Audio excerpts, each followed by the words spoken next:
Rajahmundry police ground లో జై కిషన్ ఆధ్వర్యంలో masters cup cricket tourney ప్రారంభమైంది. Additional SP Muralikrishna, AR DSP Chenchureddy మొదటి బ్యాచ్ ను ప్రారంభించారు.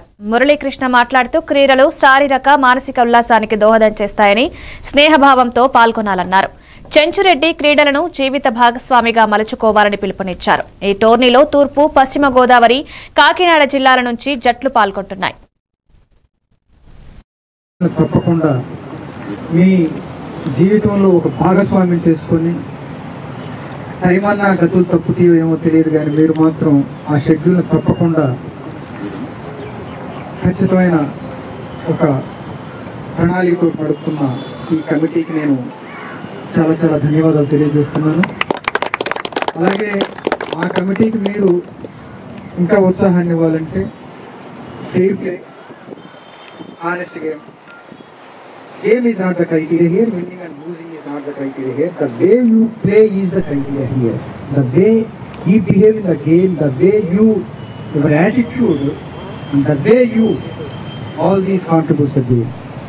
గెలుస్తాం, ఓడతాం, లైఫ్లో అనేక కట్టకట్టోళ్ళే ఒక రోజు ఫెయిల్ అవుతాం, ఒక రోజు success. All these will take it as a sport spirit. That is called as sports. ఆ స్పిరిట్ తోటి, ఆ ఉత్సాహాన్ని, ఆ ఉద్వేగాన్ని అంతా కూడా మీరు కాపాడాలని, ఈ క్రికెట్ని ఇంకా ముందుకు తీసుకెళ్లాలని, ఈ వయసులో కూడా మీరు ఎంతో అరవడు తొక్కుతున్నారు, ఆడాలని ఈ ఎండలో.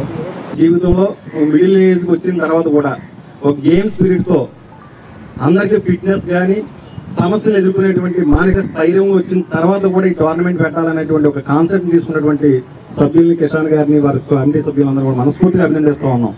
ఎందుకంటే ఏ గేమ్ అయినా సరే యూత్లో వయసులో ఉండేటప్పుడు దాని భావోద్వేగాలు కానీ, దాని యొక్క పరిణామాలు కానీ, దాన్ని తీసుకునే విధానం ఒకలా ఉంటుంది. కొంత మెచ్యూరిటీ వచ్చిన తర్వాత మనం చూసే విధానం కానీ, ఆలోచించే విధానం కానీ ఒకలా ఉంటుంది.